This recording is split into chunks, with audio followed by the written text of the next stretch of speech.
तो आज की क्लास में यानी थर्ड लेक्चर रिलेशन फंक्शन का हमारा होगा function and types of function. तो सबसे पहले हम जानेंगे फंक्शन के बारे में। क्लास 11 था, फंक्शन की डेफिनेशन, टाइप्स, कुछ टाइप्स पढ़ के आए हैं आप फंक्शन के बारे में। लेकिन हम लोग बेसिक पार्ट से यहाँ स्टार्ट करेंगे। फंक्शन क्या है सबसे पहले ये जानेंगे, उसके बाद टाइप्स ऑफ फंक्शन जो हमारे सिलेबस में है वो पढ़ेंगे, और नेक्स्ट लेक्चर में हम लोग उस पे बेस्ड जो क्वेश्चन होंगे एक्सरसाइज के उसको सॉल्व करेंगे। तो सबसे पहले फंक्शन जानना, व्हाट इज फंक्शन। अगर रिलेशन आपको अच्छे से समझ में आया है तो फंक्शन भी डेफिनेटली समझ में आएगा। रिलेशन क्या था, कोई बताएगा रिलेशन क्या है? What is relation? Any subset of Cartesian product of any two non empty set is called relation. किसी भी दो सेट का जब कार्टेशियन प्रोडक्ट करते थे तो कुछ ऑर्डर्ड पेयर्स का सेट मिलता था, उसका कोई भी एक सबसेट रिलेशन कहलाता था, होता था ना। तो फंक्शन भी स्पेशल टाइप ऑफ रिलेशन है। फंक्शन भी एक रिलेशन ही है, लेकिन कुछ स्पेशल केसेस इसमें होते हैं, कुछ रेस्ट्रिक्शंस हैं। A relation f from a to b, a relation f from a to b is said to be function if कोई रिलेशन फंक्शन कब बनेगा, उसका कुछ कंडीशन है। क्या कंडीशन है? If every element of a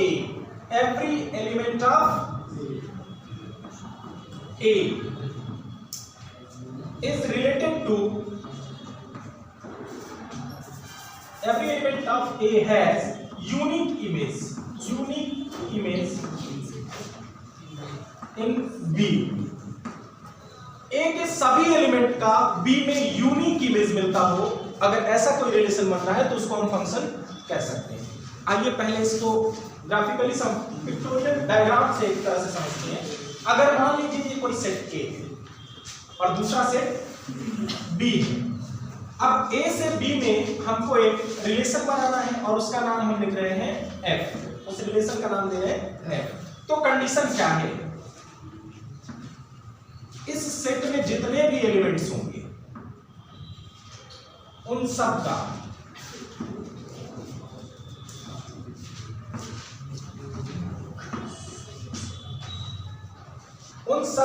इसमें यूनिक इमेज मिलना चाहिए। यूनिक इमेज का मतलब क्या हुआ? एक और सिर्फ एक ही इमेज मिलना चाहिए। इसके किसी एक एलिमेंट का इसमें एक से ज्यादा इमेज ना हो। इसके किसी भी एलिमेंट का इसमें जो करस्पॉन्डेंस है वो एक से ज्यादा से ना हो। इसका कोई भी एलिमेंट इसके एक से ज्यादा एलिमेंट से रिलेशन या संबंध ना रखता। अगर ऐसा केस अराइज हो रहा है तो हम कहेंगे कि ये रिलेशन फंक्शन है, ये फंक्शन है। कंडीशन क्या है? पहला तो कंडीशन ये है कि इसके सभी एलिमेंट इन्वॉल्व होने चाहिए, और दूसरा कि इसका उसमें यूनिक इमेज ही मिलना चाहिए। तो अगर हम ऐसे एरो डायग्राम से दिखाएं तो मान लीजिए ये एलिमेंट हमारा इसके साथ करस्पॉन्डेंस रखता है, दूसरा इसके साथ, तीसरा इसके साथ, चौथा इसके साथ और पांचवा इसके साथ।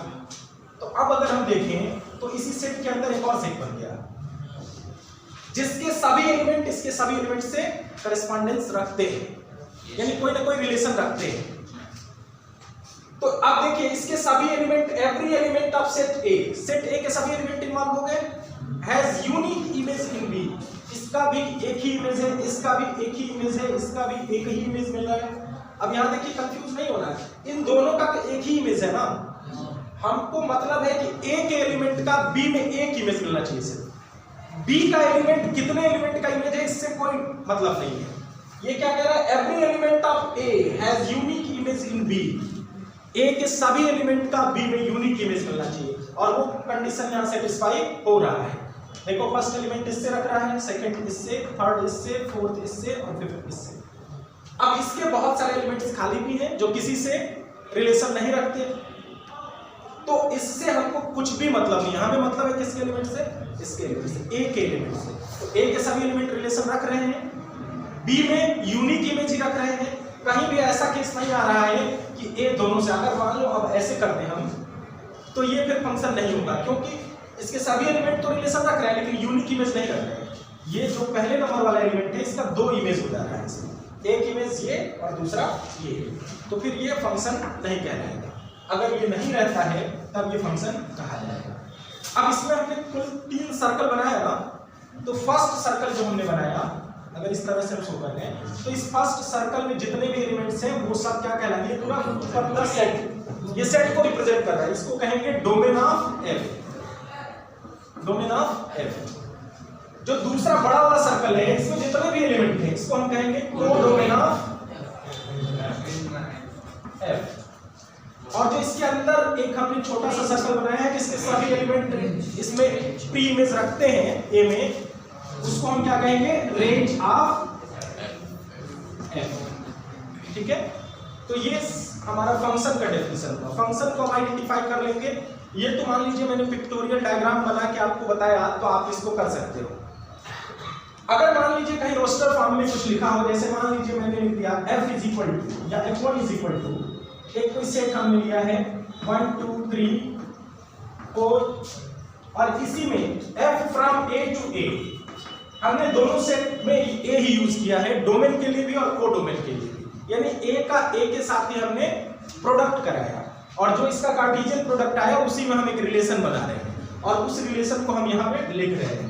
जैसे पहला हमने लिखा 1 1 1 2 2 3 2 2, दूसरा हमने एक और भी इसमें रिलेशन बनाया 1 1 2 2 3 3 4 4, और एक और रिलेशन बनाया 1 2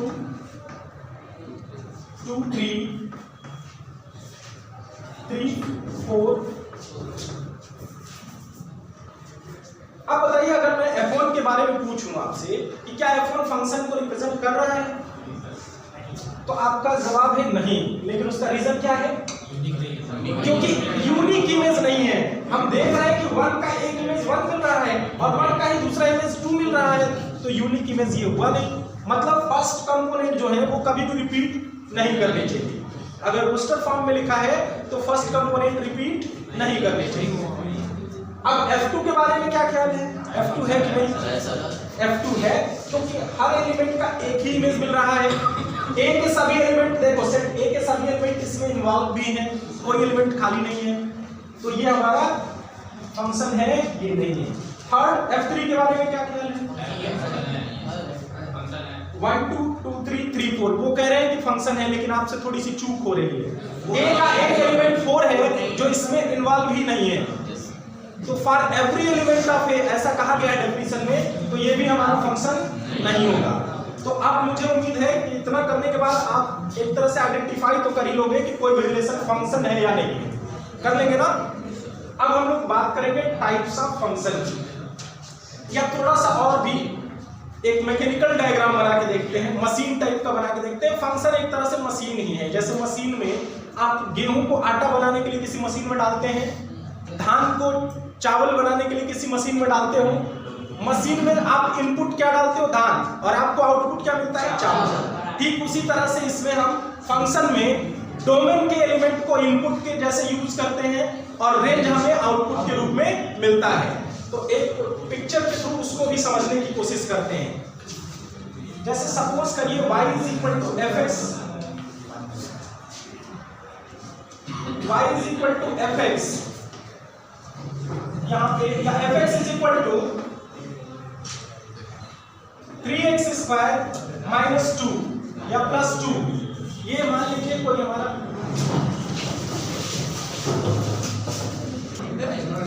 अब हम लोग एक मशीन के थ्रू समझेंगे कि फंक्शन को कैसे डिफाइन किया जाए, फंक्शन कैसे बनाया जाए।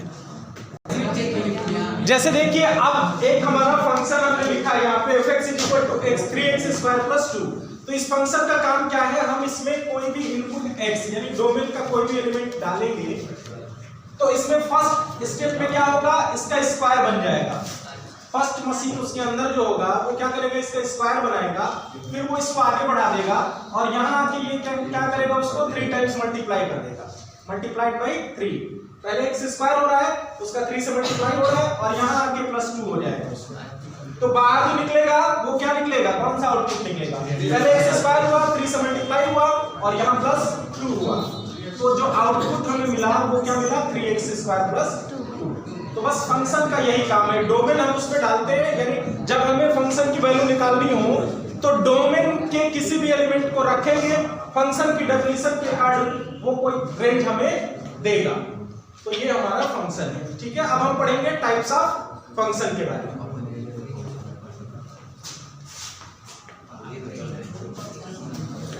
अब हमें पढ़ना है टाइप्स ऑफ फंक्शन। फंक्शन के कितने टाइप्स होते हैं, ऐसे तो बेसिक पार्ट बहुत लंबा होगा इसका, कितने टाइप्स के फंक्शन होते हैं। फंक्शन को पहले हम चेक कर लेते हैं ग्राफिकली, कैसे चेक किया जाए कि कोई भी कर्व फंक्शन को रिप्रेजेंट कर रहा है या नहीं। तो अगर कोई फंक्शन हमारा y = fx टाइप का है, मींस उसमें इनपुट x डालने पे हमें fx की वैल्यू मिल रही है। दूसरा फंक्शन ऐसे भी हो सकता है x = fy टाइप का, तो उसमें हमारा डोमेन y होगा और जो वैल्यू मिलेगी वो किसकी मिलेगी, x की मिलेगी। तो अभी हम बात कर रहे हैं, ज्यादातर मोस्ट कॉमन यही है y = fx टाइप का, जिसमें x को हम डोमेन सपोज करते हैं और जो वैल्यू मिलती है वो y की वैल्यू होती है। तो अगर ग्राफ उसका बनाए, किसी भी फंक्शन को रिप्रेजेंट करने वाले किसी फंक्शन से अगर हम कोई कर्व बनाते हैं तो कोई ना कोई ग्राफ में वो कर्व रिप्रेजेंट करता है। तो सिर्फ अगर मान लो हमारे पास कोई कर्व रिप्रेजेंटेड है यहाँ पे, जैसे मान लो ये एक कर्व हमारा रिप्रेजेंट है और पूछा जाए क्या ये फंक्शन है, तो इसके लिए एक सिंपल सा तरीका है, हम x एक्सिस के परपेंडिकुलर कोई भी एक वर्टिकल लाइन ड्रॉ करेंगे। अगर वो लाइन इस कर्व को सिर्फ एक सिंगल पॉइंट पे इंटरसेक्ट कर रही है तो ये फंक्शन होगा, अदरवाइज फंक्शन नहीं होगा।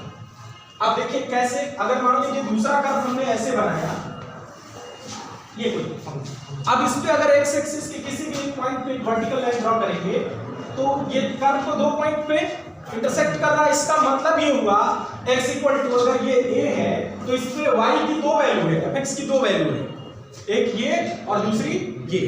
तो जब x = a पे ही, यानी डोमेन की एक ही वैल्यू के लिए को डोमेन रेंज की दो वैल्यू मिल रही है, फंक्शन की दो वैल्यू मिल रही है, तो फिर वो फंक्शन नहीं होगा, क्योंकि यूनिक इमेज नहीं हुआ। इसके दोनों तरफ इमेज दिख रहा है ना, एक इधर भी है और एक इधर भी है, तो ये फंक्शन नहीं होगा, ये फंक्शन होगा। इसी टाइप का अगर कोई कर्व मान लो हम ऐसे बना दें तो ये बताओ क्या होगा, फंक्शन होगा कि नहीं, फंक्शन को रिप्रेजेंट कर रहा है ये फंक्शन को रिप्रेजेंट कर रहा है कि नहीं, करेगा। कहीं भी एक वर्टिकल लाइन बना लो कहीं भी, तो क्या करेगा, एक ही पॉइंट पे इंटरसेक्ट करेगा, तो ये फंक्शन है। अगर मान लो एक सर्कल को रिप्रेजेंट करें, मान लो इस टाइप का कोई कर्व है, ये बताओ ये फंक्शन है कि नहीं है, नहीं है, क्योंकि कहीं भी वर्टिकल लाइन बनाएंगे तो वो दो पॉइंट पे इंटरसेक्ट करेगा, तो ये फंक्शन को रिप्रेजेंट नहीं कर रहा। अब पढ़ना है टाइप्स ऑफ फंक्शन के बारे में, जो बेसिक पार्ट है। बाकी सब तो आप पढ़ेंगे, मॉडुलस फंक्शन, सिग्नम फंक्शन, ये सब आप क्लास 11 में मान के चलते पढ़ के आएंगे। अगर उन सबका डिटेल में फिर करने लगे तो बहुत ज्यादा टाइम लगेगा, फिर क्लास को आपको फिनिश भी करना है टाइम से, बहुत लंबा वीडियो भी ना हो। तो टाइप्स ऑफ फंक्शन में बेसिक जो 2 टाइप्स हैं उनके बारे में हम पढ़ेंगे। पहला है 1 फंक्शन और इंजेक्टिव फंक्शन, और दूसरा है मेनी वन और बस मेनी वन फंक्शन, इसका कोई और दूसरा नाम नहीं। अब इन दोनों के दो सब कैटेगरीज हैं, दो टाइप इन दोनों में मिलेगा।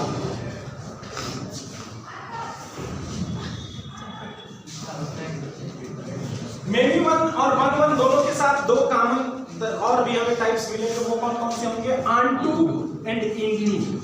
ऑनटू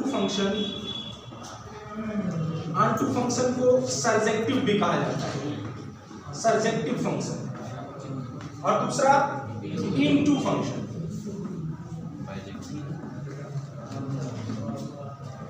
और इसमें भी ऑनटू और इनटू मिलेगा, onto function and into function.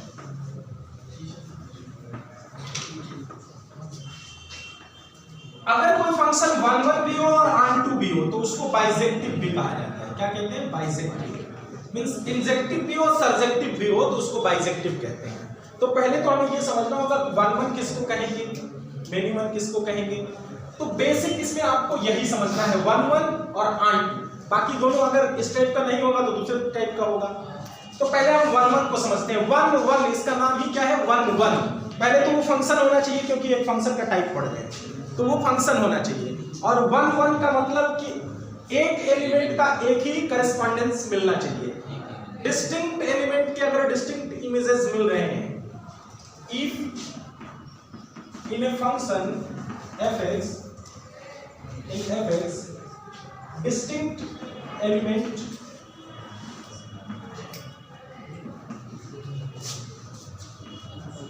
elements have distinct image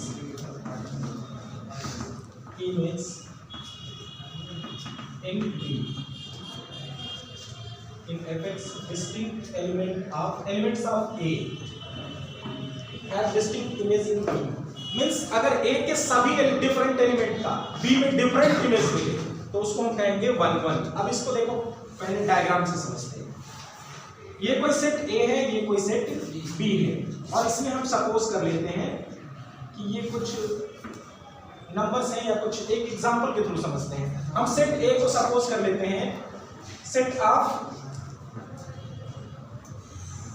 roll numbers of students of set of students of class 12। Class 12 के स्टूडेंट्स का सेट है ये, और बी सेट को सपोज कर लेते हैं ये सेट ऑफ नेचुरल नंबर है, इसको n से रिप्रेजेंट कर लेते हैं, सेट ऑफ नेचुरल नंबर।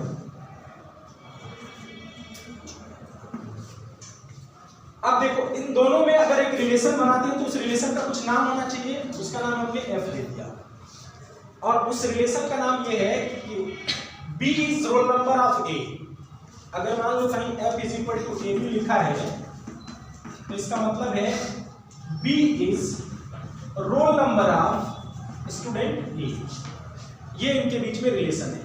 तो क्या ये रिलेशन हमारा जो बनेगा वो 1 1 होगा? देखिए हर स्टूडेंट का कोई ना कोई रोल नंबर होगा। किसी क्लास में जाएंगे, कोई भी क्लास हो, तो ये तो क्लास 12 की बात हो रही है, तो किसी भी स्कूल की क्लास 12 में फाइनाइट नंबर ऑफ स्टूडेंट्स होंगे।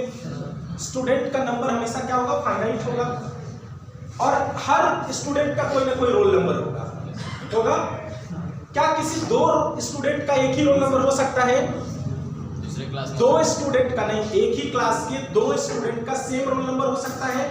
मतलब इसमें जितने भी स्टूडेंट है, जैसे इस स्टूडेंट का अगर रोल नंबर ये है तो इसका रोल नंबर ये होगा, कुछ दूसरा, इसका कुछ तीसरा होगा, इसका कुछ चौथा होगा, ऐसे ही मिलेंगे ना। आप देखो कुछ एलिमेंट्स ऐसे भी होंगे, कुछ नेचुरल नंबर्स ऐसे भी होंगे जो किसी के रोल नंबर ना हो। Set of natural number infinite set है, set of natural number infinite set है, इनफाइनाइट एलिमेंट्स होते हैं। तो इसमें बहुत सारे एलिमेंट ऐसे भी होंगे जो खाली हो, जो किसी के रोल नंबर नहीं हो, दोनों का सेम नाम रहता है। और दो लोग स्टूडेंट अगर डिस्टिंक्ट है, अलग अलग है, तो उनका रोल नंबर सेम होगा नहीं। सेम नेम होने पर भी उनका रोल नंबर सेम नहीं होगा। कहीं भी आपने सुना है एक रोल नंबर पर दो स्टूडेंट अपीयर हो रहे हों? नहीं, कभी ऐसा नहीं होता है। अगर दो स्टूडेंट अलग अलग हैं तो उनका रोल नंबर भी अलग अलग अलॉट होता है। तो इस केस में जो हमारा रिलेशन बन रहा है वो देखो, जो एक से एक का ही बन रहा है। अगर दो एलिमेंट इसमें डिस्टिंक्ट हैं, अलग अलग हैं, तो इनके रोल नंबर भी अलग अलग हैं। तो अगर ऐसा केस कहीं भी बन रहा है तो उसको हम कहेंगे फंक्शन को 1 1 फंक्शन, 1 1 फंक्शन कहा जाएगा। ये तो था कि आपने सुन के समझ लिया कि हाँ 1 1 क्या है। अब क्वेश्चन कैसे सॉल्व करें 1 1, मैथमेटिकली कैसे इसको डील करेंगे उसको समझ लेते हैं एल्गोरिथम को। 1 1 फंक्शन को मैथमेटिकली कैसे लिखा जाएगा? देखो 1 1 की डेफिनेशन के अकॉर्डिंग क्या है? 1 1 का डेफिनेशन ये कहता है कि अगर दो एलिमेंट का इमेज सेम नहीं है तो वो एलिमेंट भी सेम नहीं होंगे। अगर दो एलिमेंट अलग अलग हैं तो ये एलिमेंट भी अलग अलग होंगे। ठीक है, यही ना कह रहा है कि इमेज तभी इक्वल होगा जब दोनों सेम हो। तो हम इसको ऐसे भी कह सकते हैं कि अगर fx is equal to fy कहीं मिल रहा है, यानी दो एलिमेंट का इमेज सेम मिल रहा है, जैसे हम कहते हैं दो एलिमेंट का इमेज यहां सेम हो गया, तो अगर दो एलिमेंट का इमेज सेम हुआ तो फिर वो 1 1 नहीं होगा। और दो एलिमेंट का इमेज सेम मिल रहा है तो 1 1 होने का कंडीशन क्या हो गया कि x इक्वल टू वाई हो, वो दोनों अलग अलग एलिमेंट ना हो, सेम हो, इक्वल हो, तभी उनका इमेज इक्वल मिल सकता है। तो ये कंडीशन है हमारा 1 1 होने का। fx equal to fy implies x equal to y। Question को कैसे डील किया जाएगा, जैसे मान लीजिए पूछा जाए आपसे, या तो चेक करना होगा नहीं तो प्रूव करना होगा कि prove that this function is 1। तो इसके लिए आप दो एलिमेंट लेंगे x y डोमेन का, सपोज कर लेंगे let x and y are two elements of domain, और फिर रखेंगे आप putting fx is equal to fy। एक तरह से हम कंट्रेरी मेथड का यूज कर रहे हैं। हम मान रहे हैं कि x y दो अलग अलग एलिमेंट हैं और उनके इमेज सेम है, इमेज सेम है, तभी तो हम कह रहे हैं x का इमेज क्या होता है fx, y का इमेज क्या होता है fy, fx equal to fy है, हम ऐसा मान ले रहे हैं। अब जब fx इक्वल टू fy रखेंगे तो fx की कुछ वैल्यू होगी, जैसे मान लो x स्क्वायर प्लस 1, fy की वैल्यू y स्क्वायर प्लस 1, ऐसा रखेंगे और फिर उसको सॉल्व करेंगे, सिंपलीफाई करेंगे।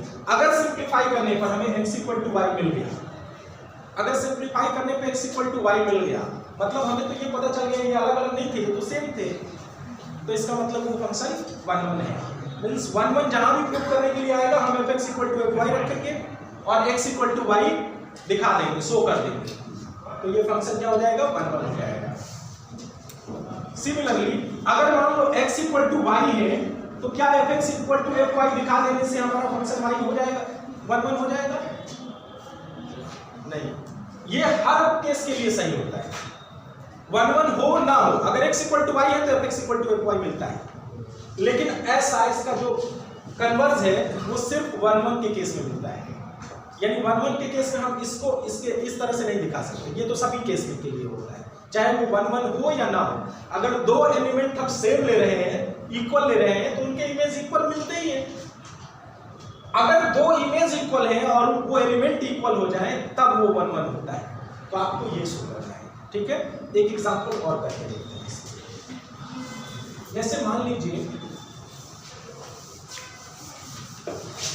कि हमने ले लिया एक fx equal to 2x for all x belongs to real number. हमने एक फंक्शन इसमें डिराइव किया fx equal to 2x for all x belongs to real number, means x की वैल्यू जो डोमेन हम रख रहे हैं वो कोई रियल नंबर रख रहे हैं। अब आपको चेक करना है क्या ये 1 1 है, तो हम क्या करेंगे, सबसे पहले सपोज करेंगे let x y belongs to r in domain. हम सपोज कर लेंगे डोमेन के दो अलग अलग element x y for which जिसके लिए fx इक्वल टू fy है, जिसके लिए fx इक्वल टू fy है। अब इतना करने के बाद हम इसको सॉल्व करेंगे और सॉल्व करने पे अगर x इक्वल टू y आ गया तो ये 1 1 होगा, अगर x इक्वल टू y नहीं आया तो 1 1 नहीं होगा। अब रखेंगे fx की वैल्यू क्या है 2x, तो यहाँ रखेंगे 2x।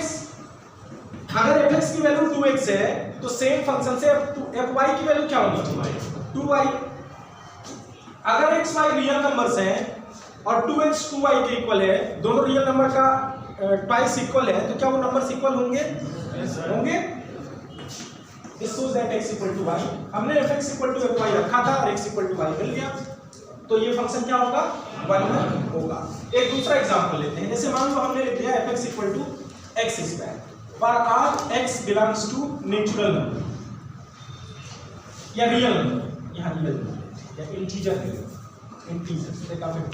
ठीक है, पॉजिटिव नेगेटिव नहीं कह रहे हैं।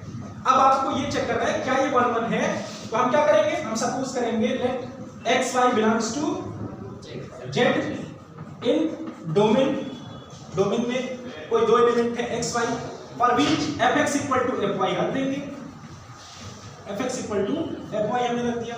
अब fx की वैल्यू क्या होगी x स्क्वायर और fy की वैल्यू y स्क्वायर। क्या x square equal to y square है तो हमेशा x इक्वल टू y ही होगा? इंटीजर के केस में नहीं होगा, -1 का स्क्वायर भी +1 होता है और +1 का स्क्वायर भी +1 होता है। तो यहाँ पे लिखेंगे this shows that x is not necessarily equal to y। For example अब यहाँ एक काउंटर एग्जाम्पल भी दे देंगे, that is f -2 equal to f +2 is equal to 4। दोनों की वैल्यू 2 4 आएगी, but but -2 is not equal to +2, hence it is not 1।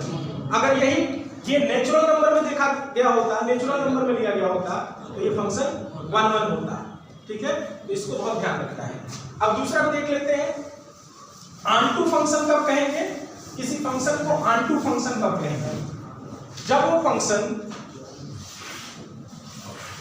x y मान लो दो सेट है यहाँ पे। अभी हमने बताया कि पहले तो ये फंक्शन होने के लिए कंडीशन जरूरी है कि x के सभी एलिमेंट इन्वॉल्व हो, उनका इमेज मिल रहा हो।